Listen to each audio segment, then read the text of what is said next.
बहुत कम हो गई है।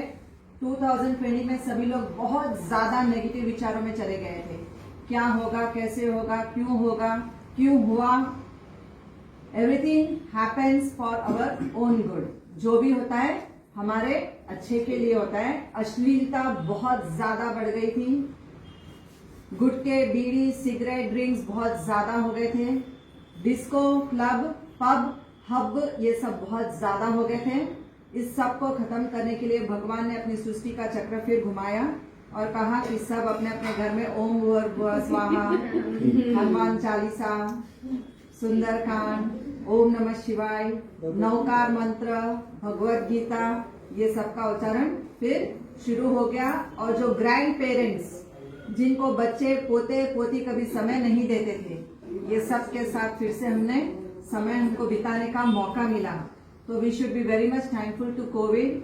We should be very much thankful to Modi कि इन्होंने हमको 2 महीने का समय दिया जहां हम अपने बच्चों को अच्छे से अच्छे संस्कार दे सके। पूरा देसी खाना आ गया, नान पनीर हट गया था, है ना। सबने अपने घर का भोजन बनाकर खाना शुरू कर दिया। बच्चों को जिनको खाली खाना पसंद था, हर संडे आया नहीं, होटल पहुंचे नहीं, हर संडे आया नहीं, बंडी के ऊपर खड़े रहे नहीं। राम की इडली, गोविंद का डोसा, प्रगति की इडली, ये सब शुरू हो गया था। ये बहुत ज्यादा चला गया था आगे। आज ग्रैंड मदर्स ने, ग्रैंड पेरेंट्स ने बच्चों को शेफ बना दिया कि हिंदुस्तानी भोजन में कितनी ताकत है, देख मेरे लाल, है ना। सब ग्रैंड मदर्स ने क्या किया, जवारी की रोटी, बाजरे की रोटी, मकई की रोटी, सरसों का साग, ये सब बनाकर खिलाना शुरू कर दिया, जिससे बच्चों की इम्यूनिटी बहुत ही स्ट्रांग हो गई, है ना। बाजार की इडली खाने से नहीं थी वो उस टाइम, आ गई है हिंदुस्तानी भोजन के साथ। नान और पनीर में वो बात नहीं है जो हमारे हिंदुस्तानी भोजन में है ना। चाइनीज, देखो चाइना ने सब कुछ डुप्लीकेट ही दिया, कोई चीज ओरिजिनल दिया था आज तक? कोई चीज असली नहीं दी उसने, सिर्फ डुप्लीकेट दिया। लेकिन एक चीज असली दी, कोविड एकदम असली दी। खाली कोविड ही असली नहीं दी।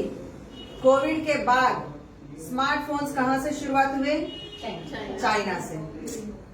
आज की जनरेशन टीनएजर्स को अगर एडिक्शन दे दिया तो पहले क्या भेजा उसने आपको?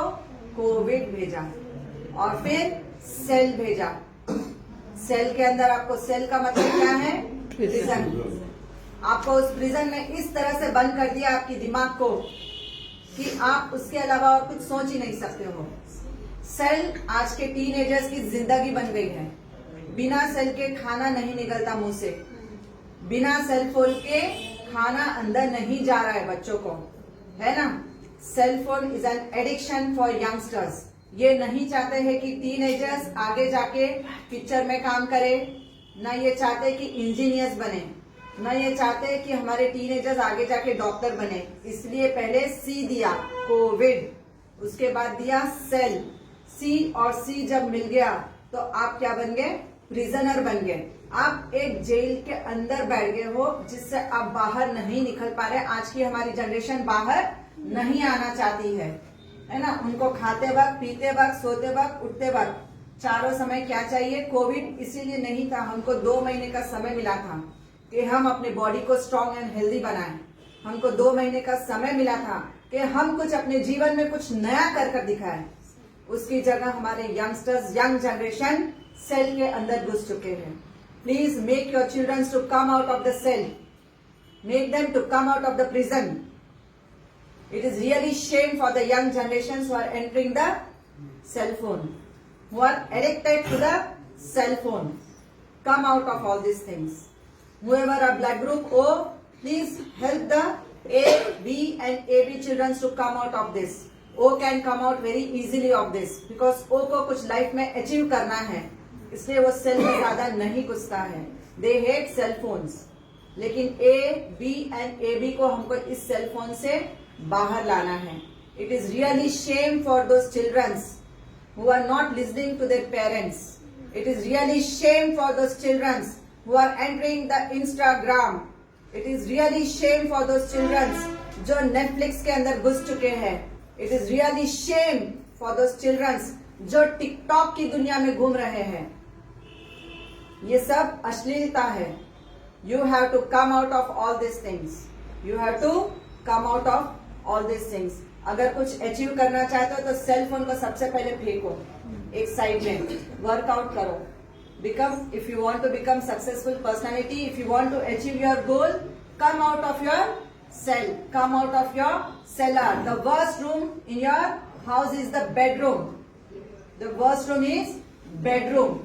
आप उस bedroom से जब बाहर आएंगे तब जाके आप अपने सपनों को अचीव कर पाएंगे. बनना है तो उस पतंग की तरह बनो जो एक बार आसमान को जरूर छूती है.